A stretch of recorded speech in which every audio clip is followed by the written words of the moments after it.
سلام بچه ها، من امیرحسین هستم. اینم بهترین رنگ برای رنگ پوسته موتور، نقره مات. بعد من هر کاری میکنم براتون فیلمشم میذارم. خوشحال میشم کمکم کنید که من پیشرفت کنم. اینم رنگشه که من به این پوسته و کل انجین زدم.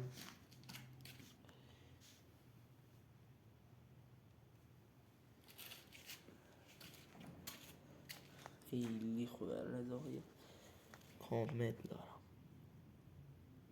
فقط اینو باید سنباده بکشین کل بدنه رو. بعد دیگه کل بدنه رو که سنباده کشیدین میتونین از سنباده 2000 سنباده یکم ضخیم‌تر از 2000 استفاده کنین.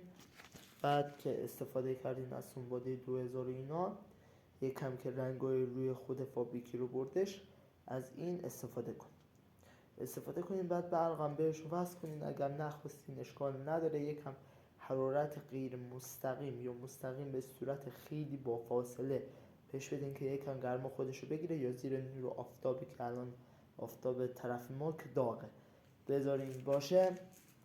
بعد از دوباره ببرینش توی سرد و یه رنگ خیلی دوباره یک نوبت دیگه از اون رنگ بزنین، رنگ روش میشینه. بعد چند وقت هم میتونین روی موتور ببندین و استفادهش بکنین. ولی بهتر اینه که بذارین چند وقتی روی موتورتون بمونه.